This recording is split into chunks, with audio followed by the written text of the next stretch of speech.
Hello guys, ഇന്ന് നേരെ വെളുക്കുമ്പോൾ കേട്ട വാർത്ത എമ്പുരാൻ എന്ന മലയാള സിനിമയിലെ 3 മിനിറ്റോളം സീനുകൾ കട്ട് ചെയ്യും എന്നുള്ളതാണ്. ഇനിയിപ്പോൾ 3 മിനിറ്റോളമുള്ള സീനുകൾ കട്ട് ചെയ്തിട്ട് എന്താ കാര്യം? 85ഓളം കോടി വിദേശത്തു നിന്ന് മാത്രം കളക്ഷൻ കിട്ടിയെന്നുള്ളതാണ്. എന്തായാലും 200 കോടി ക്ലബ്ബിൽ കടന്നു, അത്രയും പേര് കണ്ടു. ഇനിയിപ്പോൾ കട്ട് ചെയ്തിട്ട് എന്ത് കാര്യം? ലാലേട്ടനെ എന്തിനാണ് പ്രിയപ്പെട്ടവർക്ക് വേണ്ടി മാപ്പ് ചോദിക്കുന്നത്? ലാലേട്ടൻ പൂർണ്ണമായിട്ടും പൃഥ്വിരാജിൻ്റെ ഈ പടത്തിൻ്റെ കഥ കേട്ടിട്ടല്ലേ ആ പടത്തിൽ അഭിനയിച്ചത്. പിന്നെ പൃഥ്വിരാജിനെ ഒറ്റയ്ക്ക് എന്തിനാണ് ജനസമൂഹം കുറ്റം പറയുന്നത്, അല്ലെങ്കിൽ ഒരു വിഭാഗം കുറ്റം പറയുന്നത്? പൃഥ്വിരാജ് മാത്രമാണോ ആ പടം ഇറക്കിയത്?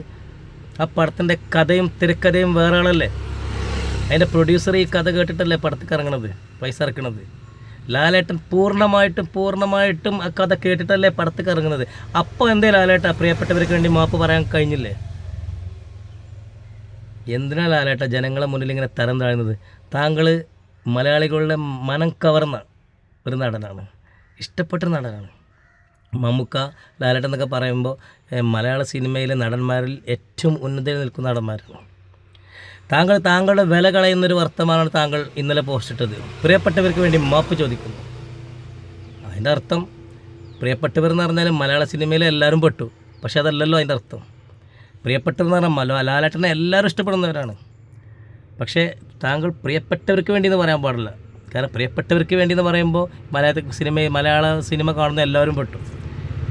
ചില പ്രത്യേക വിഭാഗത്തിന് വേണ്ടിയിട്ട് തന്നെ പറയാമായിരുന്നു ധൈര്യമുണ്ടെങ്കിൽ. പക്ഷെ ധൈര്യം കാണിച്ചില്ല. അവിടെ പ്രിയപ്പെട്ടവർക്ക് വേണ്ടി മാപ്പ് ചോദിക്കുന്നു സാറ് പറഞ്ഞത്.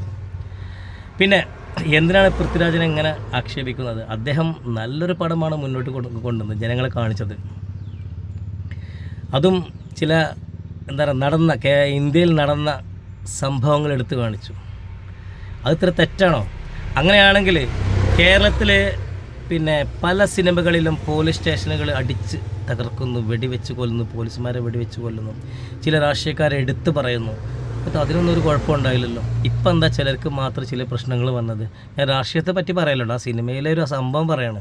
കാരണം ചാനലുകൾ തുറന്നാൽ ഫുള്ള് എമ്പുരാൻ്റെ വിഷയവുമായി ബന്ധപ്പെട്ട ചർച്ചകളാണ്. അപ്പോൾ അതുകൊണ്ട് പറയാമെന്നുള്ളൂ. നമുക്ക് രാഷ്ട്രീയമൊന്നുമില്ല. ഞാനൊരു രാഷ്ട്രീയത്തെ എതിർത്ത് പറയലില്ല, നന്നാക്കി പറയലില്ല. നമുക്ക് എല്ലാവരും വേണം. നമ്മൾ എല്ലാവരുടെ ഇടയിൽ കൂടിയും ഓട്ടോഷോ ഓടിയിട്ടും പാട്ട് ജീവിക്കുന്നതാണ്. നമുക്ക് എല്ലാവരും വേണം. പക്ഷേ ഈ ഒരു എമ്പുരാൻ എന്ന സിനിമയുടെ വിഷയങ്ങൾ വന്നപ്പോൾ എടുത്ത് പറയാമെന്നുള്ളൂ. ആരും ആരെയും പേടിച്ചിട്ടല്ല സിനിമ ഇറക്കുന്നത്. അവരവരെ മനസ്സിൽ തോന്നിയ കഥ, ചരിത്ര സംഭവങ്ങളുള്ള കഥ, ചരിത്രപരമായ കഥകൾ കിട്ടുമ്പോൾ അത് പടമാക്കുന്നു. ചില വ്യക്തി ജീവിതങ്ങൾ പടമാക്കുന്നു. എന്താണെങ്കിലും പൃഥ്വിരാജിനൊരു ബിഗ് സല്യൂട്ട്, ഇത്രയും ഒരു സംഭവ ബഹുലമായ പടം ഇറക്കാൻ സാധിച്ചതിൽ. താങ്കൾ ഇതുപോലുള്ള പടങ്ങൾ തന്നെ ഇനിയും ഇറക്കണം, മുന്നോട്ട് പോകണം. അതിൽ ചിലരെ കുറ്റം പറയണം എന്നല്ല ഞാൻ പറഞ്ഞു കേട്ടോ. നല്ല പടങ്ങൾ അദ്ദേഹത്തിന് എനിക്ക് തോന്നുന്നു മറ്റുള്ള സംവിധായകന്മാർ വന്നതിലേറെ ഒന്നുകൂടിയും ഒരു പൗരുഷമുള്ള ഡയറക്ടറാണ് പൃഥ്വിരാജ് എന്ന് തോന്നുന്നു. കാരണം ലൂസിഫർ ആണെങ്കിലും ഈ പടമാണെങ്കിലും ഒക്കെ നല്ലൊരു പടമാണ്. ചില മലയാള സിനിമ കാണുന്ന ചിലർക്കെങ്കിലും ഇഷ്ടപ്പെടുന്ന പടങ്ങളാണ് പൃഥ്വിരാജ് ഇറക്കുന്നത്. പിന്നെ ലാലേട്ടൻ വ്യക്തമായിട്ടും ഈ കഥ വായിച്ചിട്ട് ഇറക്കിയ ഈ പടത്തിൽ അഭിനയിച്ച ആളാണ്. ലാലേട്ടൻ ഒരിക്കലും ഇതിനെ എതിർത്ത് പറയാൻ പാടില്ലായിരുന്നു. ഓക്കെ, എന്തൊക്കെയാണെങ്കിലും സംഭവിച്ചു പോയി. ഇനിയിപ്പോൾ ലോകത്തുള്ള ലോക മലയാളികളിൽ അധിക പേരും ഈ പടം കണ്ടു കഴിഞ്ഞു. ഇനി കട്ട് ചെയ്തിട്ടൊന്നും വലിയ കാര്യമൊന്നുമില്ല. എങ്കിലും ചിലർക്ക് വേണ്ടി കട്ട് ചെയ്യാമെന്നുള്ളൂ. ഓക്കെ, അങ്ങനെ തന്നെ മുന്നോട്ട് പോട്ടെ. നല്ലതൊക്കെ നല്ലതിനാണ് എന്ന് വിചാരിക്കുക. പിന്നെ ഒരു സിനിമയിൽ എന്ത് സംഭവിച്ചാലും അതൊരു സിനിമയല്ലേ എന്നൊരു തോന്നലാണ് എല്ലാവർക്കും വേണ്ടത്. ഒരാളെ കൊന്നു കഴിഞ്ഞാൽ അയാൾ മരിച്ചു, പിന്നെ അടുത്ത സിനിമയിൽ അയാളെ കാണുന്നുണ്ട്. നമ്മൾ മനസ്സിലാക്കും അത് സിനിമയിലല്ല, അത്രയല്ലേ ഉള്ളൂ. അയാൾ ഒറിജിനൽ മരിക്കുന്നില്ലല്ലോ. അപ്പോൾ എന്താ പറയുക, ഇതൊക്കെ ഒരു പ്രത്യേക താല്പര്യങ്ങൾ അല്ലെങ്കിൽ പ്രത്യേക വിഭാഗത്തിൻ്റെ കാട്ടിക്കൂട്ടലുകൾ കൊണ്ട് സംഭവിച്ചതാണ്. അപ്പോൾ അതിനൊന്നും ആവശ്യമില്ല. നമ്മളൊക്കെ മനുഷ്യന്മാരാണ്. പല കഥകളും നമ്മൾ കണ്ടിട്ടുണ്ട്, കേട്ടിട്ടുണ്ട്. പലതും അംഗീകരിക്കുന്നുണ്ട്, പലതും അംഗീകരിക്കാത്തതുണ്ട്.